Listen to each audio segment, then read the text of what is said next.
Borobudur adalah sebuah candi Buddha yang terletak di kota Magelang, Provinsi Jawa Tengah. Candi Borobudur adalah candi atau kuil Buddha terbesar di dunia, sekaligus salah satu monumen Buddha terbesar di dunia.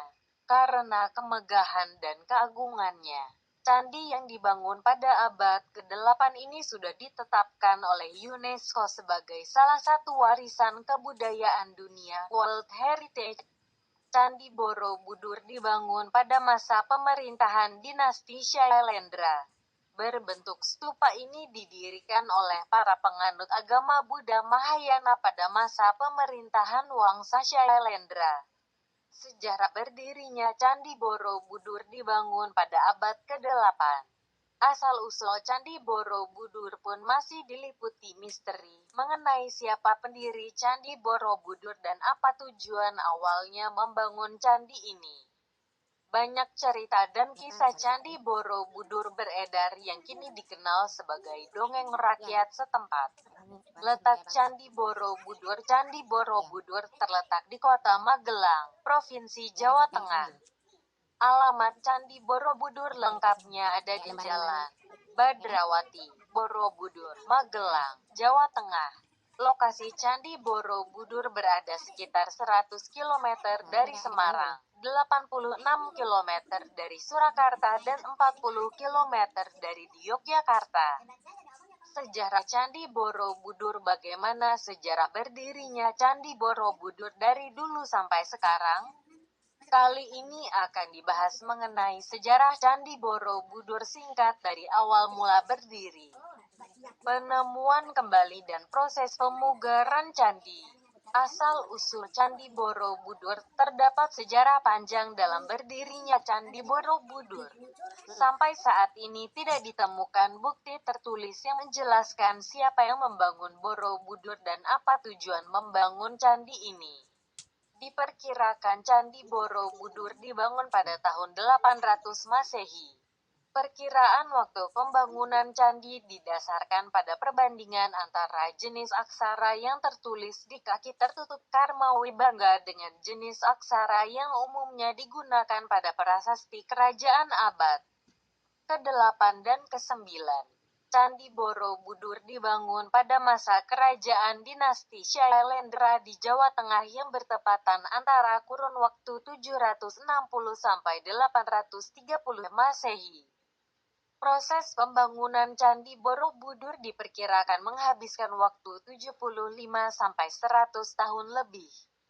Candi Borobudur baru benar-benar rampung 100% pada masa pemerintahan Raja Samaratungga pada tahun 825 Masehi. Pendiri Candi Borobudur. Siapa yang membangun Candi Borobudur? Sampai saat ini masih belum diketahui siapa yang membangun Candi Borobudur. Yang jelas Candi Borobudur dibangun saat kejayaan dinasti Shailendra. Selain itu juga sempat ada ketidakjelasan Candi Borobudur peninggalan agama apa, apakah agama Buddha atau Hindu. Diketahui bahwa warga dinasti Shailendra adalah penganut agama Buddha aliran Mahayana yang taat. Namun berdasarkan temuan prasasti Sojomerto menunjukkan bahwa awalnya mereka mungkin beragama Hindu Siwa. Di era itu memang banyak dibangun berbagai candi Hindu dan Buddha di dataran Kedu. Ada juga Candi Suci Siwalingga di dekat kawasan Borobudur yang merupakan candi Hindu. Meski begitu, umumnya disepakati Candi Borobudur peninggalan kerajaan Buddha di Indonesia. Candi Borobudur sendiri dibangun pada kurun waktu yang hampir bersamaan dengan candi-candi di dataran Prambanan. Meskipun Borobudur rampung lebih dahulu sekitar tahun 825 m. Proses pembangunan Candi Borobudur. Awal mula Candi Borobudur adalah berupa rancangan stupa tunggal yang sangat besar memahkotai puncaknya.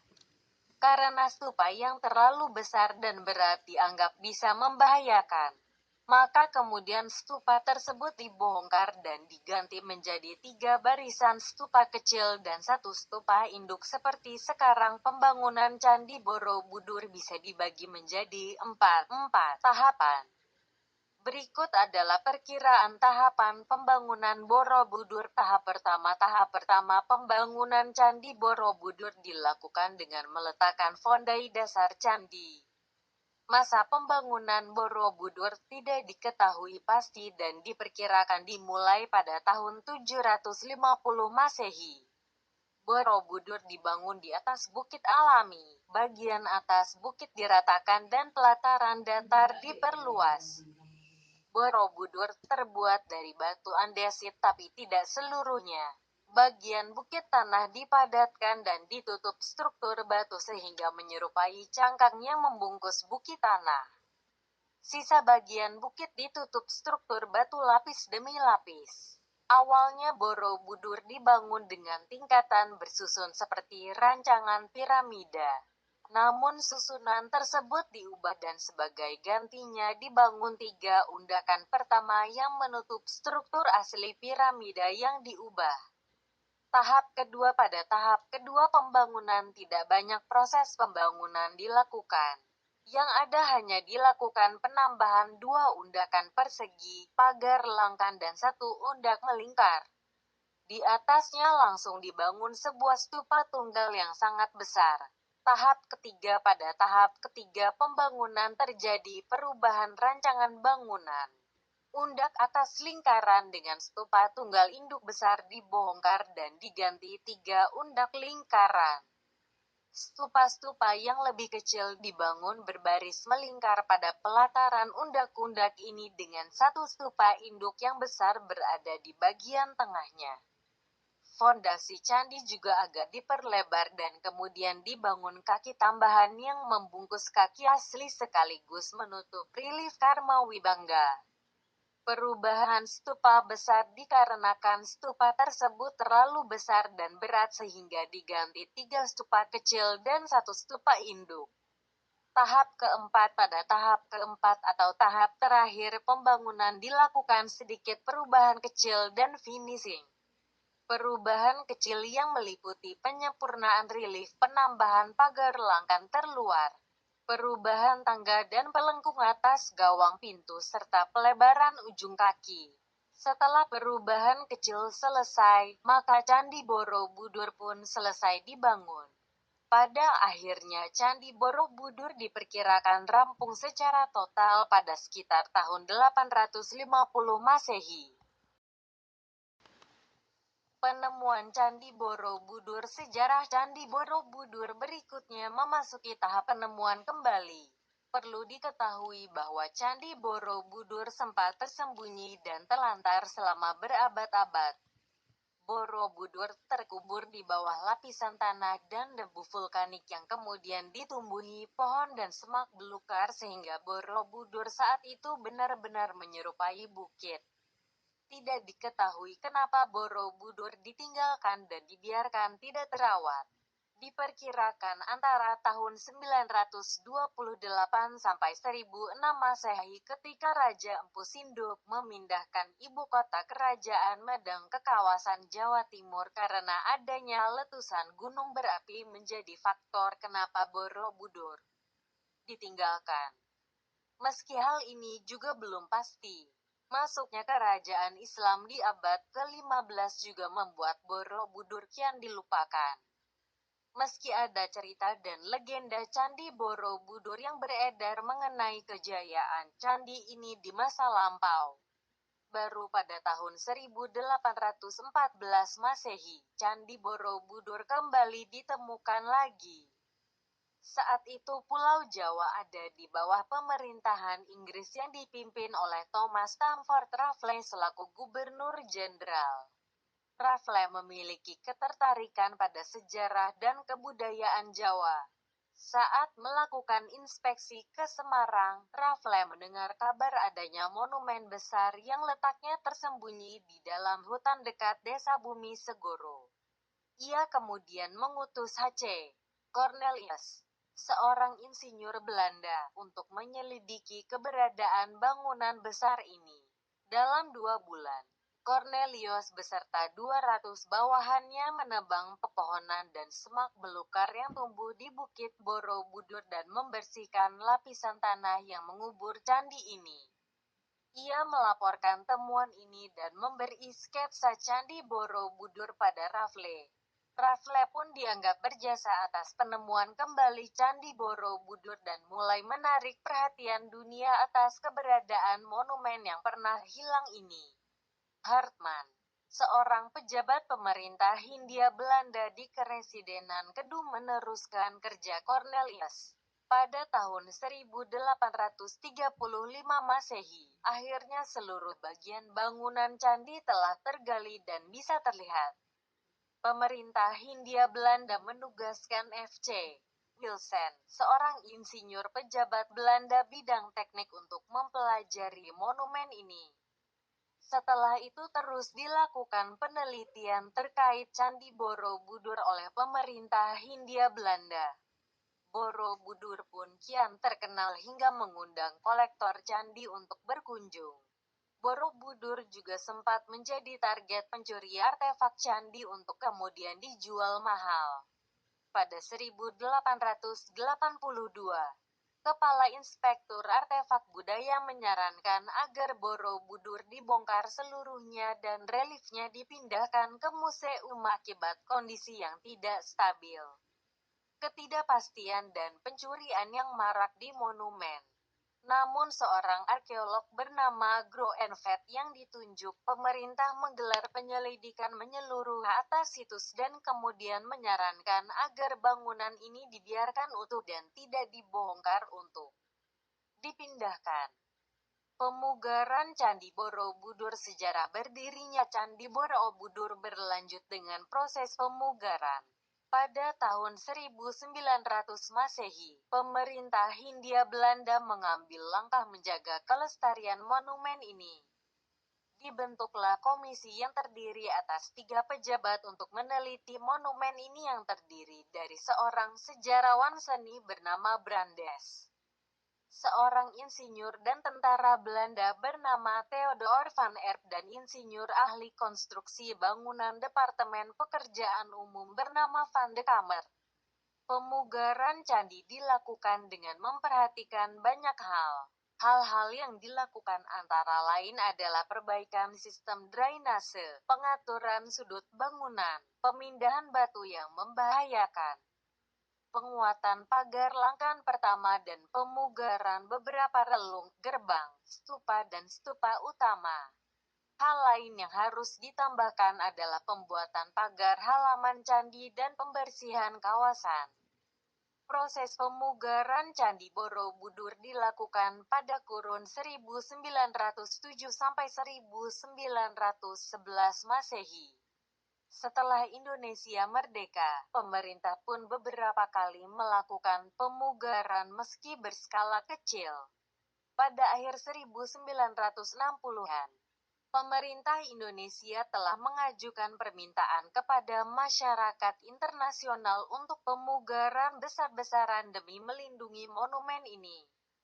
Pemerintah Indonesia bekerja sama dengan UNESCO mengambil langkah untuk perbaikan menyeluruh candi dalam suatu proyek besar yang dimulai sejak tahun 1975 sampai tahun 1982.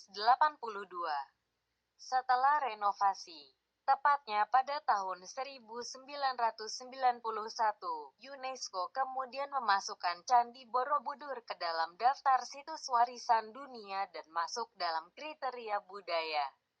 Nah, itulah penjelasan mengenai sejarah singkat Candi Borobudur dan asal-usul Candi Borobudur secara lengkap.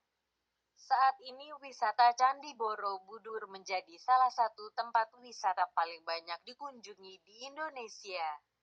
Candi Borobudur mampu menarik turis lokal dan asing selaku salah satu warisan budaya dunia yang terkenal. Borobudur merupakan mahakarya seni rupa Buddha Indonesia, sebagai contoh puncak pencapaian keselarasan teknik arsitektur dan estetika seni rupa Buddha di Jawa. Bangunan ini diilhami gagasan Dharma dari India, antara lain stupa dan mandala, tetapi dipercaya juga merupakan kelanjutan unsur lokal. Struktur megalitik punden berundak atau piramida bertingkat yang ditemukan dari periode prasejarah Indonesia.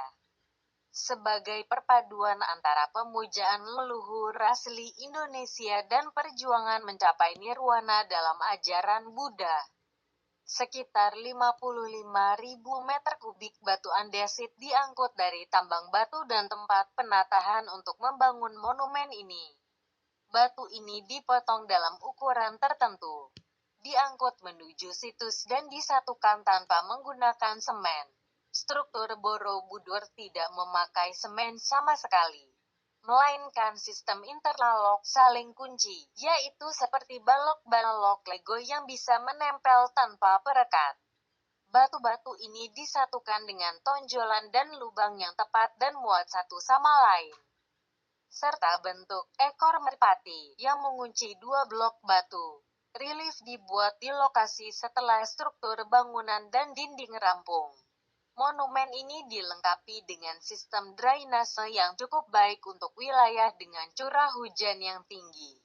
Untuk mencegah genangan dan kebanjiran, 100 pancuran dipasang di setiap sudut, masing-masing dengan rancangan yang unik berbentuk kepala raksasa kala atau makara.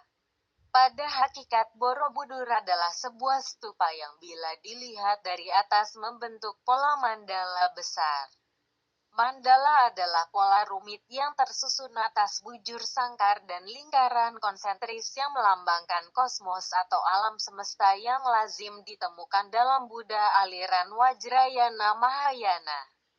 10 pelataran yang dimiliki Borobudur menggambarkan secara jelas filsafat mazhab Mahayana yang secara bersamaan menggambarkan kosmologi, yaitu konsep alam semesta, sekaligus tingkatan alam pikiran dalam ajaran Buddha. Bagaikan sebuah kitab, Borobudur menggambarkan 10 tingkatan bodhisattva yang harus dilalui untuk mencapai kesempurnaan menjadi Buddha. Dasar denah bujur sangkar berukuran 123 meter 404 feet pada tiap sisinya. Bangunan ini memiliki 9 teras. 6 teras terbawah berbentuk bujur sangkar dan 3 teras teratas berbentuk lingkaran. Monumen ini terdiri atas 6 teras berbentuk bujur sangkar yang di atasnya terdapat 3 pelataran melingkar. Pada dindingnya dihiasi dengan 2.672 panel relief dan aslinya terdapat 504 arca Buddha. Borobudur memiliki koleksi relief Buddha terlengkap dan terbanyak di dunia. Stupa utama terbesar terletak di tengah sekaligus memahkotai bangunan ini. Dikelilingi oleh 3 barisan melingkar 72 stupa berlubang yang di dalamnya terdapat arca Buddha tengah duduk bersila dalam posisi teratai sempurna dengan mudra, sikap tangan, Dharma Cakra Mudra, memutar roda Dharma.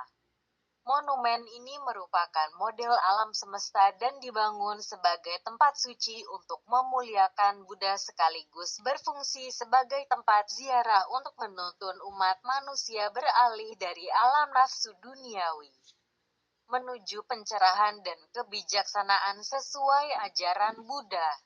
Para peziarah masuk melalui sisi timur dan memulai ritual di dasar candi dengan berjalan melingkari bangunan suci ini searah jarum jam, sambil terus naik ke undakan berikutnya melalui 3 tingkatan ranah dalam kosmologi Buddha. Ketiga tingkatan itu adalah Kama Dhatu, ranah hawa nafsu, Rupa Dhatu, ranah berwujud, dan Arupa Dhatu, ranah tak berwujud. Dalam perjalanannya para peziarah berjalan melalui serangkaian lorong dan tangga dengan menyaksikan tak kurang dari 1.460 panel relief indah yang terukir pada dinding dan pagar langkan. Saya bukan penganut agama Buddha, maka saya mengambil sikap untuk menelusuri lorong berlawanan dengan arah jarum jam. Tidak bermaksud negatif, justru saya menghormati untuk tidak masuk ke dalam ritual peribadatan agama lain karena keberadaan saya di sini untuk melihat dan menikmati keindahan mahakarya leluhur kita. Bangsa Indonesia yang sangat membanggakan.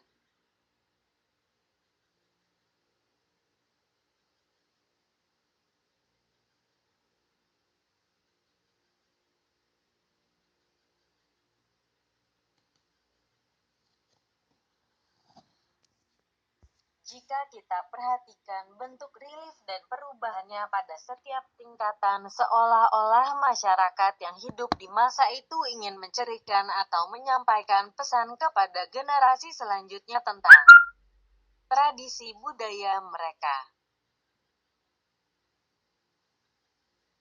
Cara hidup, teknologi, pertahanan negara, adat istiadat, ritual agama, hukum kekeluargaan, bahkan prosesi perkawinan. Jumlah istri juga tersuguhkan di relief ini.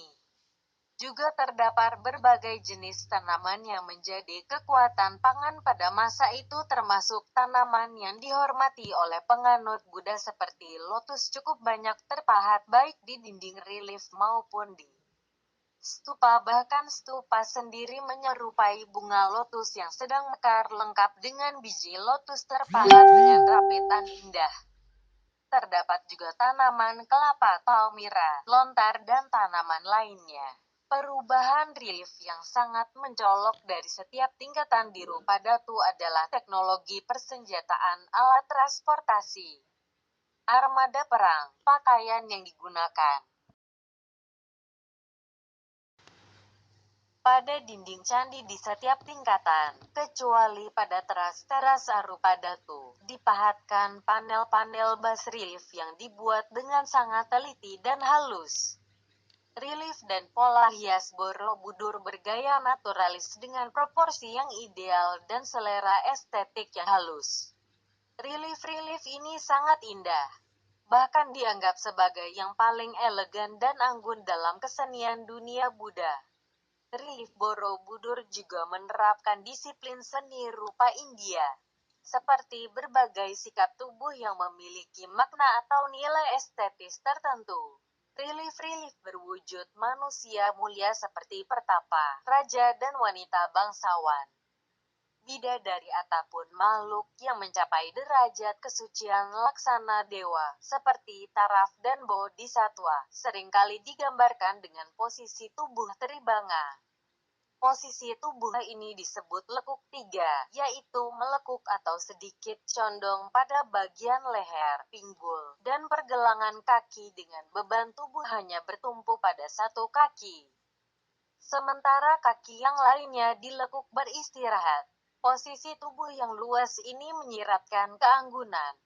Misalnya figur bidadari Surasundari yang berdiri dengan sikap tubuh terbanga sambil menggenggam teratai bertangkai panjang. Relief Borobudur menampilkan banyak gambar, seperti sosok manusia baik bangsawan, rakyat jelata, atau pertapa, aneka tumbuhan dan hewan, serta menampilkan bentuk bangunan vernakular tradisional Nusantara. Borobudur tak ubahnya bagaikan kitab yang merekam berbagai aspek kehidupan masyarakat Jawa kuno. Banyak arkeolog meneliti kehidupan masa lampau di Jawa kuno dan Nusantara abad ke-8 dan ke-9 dengan mencermati dan merujuk ukiran relief Borobudur, bentuk rumah panggung, lumbung, istana dan candi, bentuk perhiasan, busana serta persenjataan, aneka tumbuhan dan marga satwa, serta alat transportasi dicermati oleh para peneliti. Salah satunya adalah relief terkenal yang menggambarkan kapal Borobudur. Kapal kayu bercadik khas Nusantara ini menunjukkan kebudayaan bahari purbakala. Replika Batara yang dibuat berdasarkan relief Borobudur tersimpan di Museum Samudra Raksa yang terletak di sebelah utara Borobudur. Relief-relief ini dibaca sesuai arah jarum jam atau disebut mapradaksina dalam bahasa Jawa kuno yang berasal dari bahasa Sanskerta daksina yang artinya ialah timur. Relief-relief ini bermacam-macam isi ceritanya, antara lain relief-relief cerita Jataka. Pembacaan cerita-cerita relief ini senantiasa dimulai dan berakhir pada pintu gerbang sisi timur di setiap tingkatnya, mulainya di sebelah kiri dan berakhir di sebelah kanan pintu gerbang itu. Maka secara nyata bahwa sebelah timur adalah tangga naik yang sesungguhnya, utama, dan menuju puncak candi. Artinya bahwa candi menghadap ke timur meskipun sisi-sisi lainnya serupa benar. Secara runtutan, maka cerita pada relief candi secara singkat bermakna sebagai berikut. Karmawi Bangga. Salah satu ukiran Karmawi Bangga di dinding Candi Borobudur lantai 0 sudut tenggara. Sesuai dengan makna simbolis pada kaki candi. Relief yang menghiasi dinding batur yang terselubung tersebut menggambarkan hukum karma. Karmawi Bangga adalah naskah yang menggambarkan ajaran mengenai karma, yakni sebab akibat perbuatan baik dan jahat. Deretan relief tersebut bukan merupakan cerita serial, tetapi pada setiap figura menggambarkan suatu cerita yang mempunyai hubungan sebab akibat. Relief tersebut tidak saja memberi gambaran terhadap perbuatan tercela manusia disertai dengan hukuman yang akan diperolehnya, tetapi juga perbuatan baik manusia dan pahala. Secara keseluruhan merupakan penggambaran kehidupan manusia dalam lingkaran lahir, hidup, mati, samsara, yang tidak pernah berakhir. Dan oleh agama Buddha rantai tersebutlah yang akan diakhiri untuk menuju kesempurnaan. Kini hanya bagian tenggara yang terbuka dan dapat dilihat oleh pengunjung. Foto lengkap relief Karmawi Bangga dapat disaksikan di Museum Karmawi Bangga di sisi utara Candi Borobudur. Lalita Wistara Pangeran Siddhartha Gautama mencukur rambutnya dan menjadi pertapa merupakan penggambaran riwayat Sang Buddha dalam deretan relief-relief, tetapi bukan merupakan riwayat yang lengkap, yang dimulai dari turunnya Sang Buddha dari surga Tusita dan berakhir dengan wejangan pertama di Taman Rusa dekat kota Banaras. Relief ini berderet dari tangga pada sisi sebelah selatan. Setelah melampaui deretan relief sebanyak 27 figura yang dimulai dari tangga sisi timur, ke-27 figura tersebut menggambarkan kesibukan, baik di sorga maupun di dunia. Sebagai persiapan untuk menyambut hadirnya penjelmaan terakhir Sang Bodhisattva selaku calon Buddha. Relief tersebut menggambarkan lahirnya Sang Buddha di Arcapada ini sebagai Pangeran Siddhartha, putra Raja Sudodana dan Permaisuri Maya dari negeri Kapilavastu. Relief tersebut berjumlah 120 figura yang berakhir dengan wejangan pertama, yang secara simbolis dinyatakan sebagai pemutaran roda Dharma. Ajaran Sang Buddha disebut Dharma yang juga berarti hukum, sedangkan Dharma dilambangkan sebagai roda. Jataka dan Awadana Jataka adalah berbagai cerita tentang Sang Buddha sebelum dilahirkan sebagai Pangeran Siddhartha. Isinya merupakan pokok penonjolan perbuatan-perbuatan baik, seperti sikap rela berkorban dan suka menolong yang membedakan Sang Bodhisattva dari makhluk lain manapun juga. Beberapa kisah Jataka menampilkan kisah fabel, yakni kisah yang melibatkan tokoh satwa yang bersikap dan berpikir seperti manusia.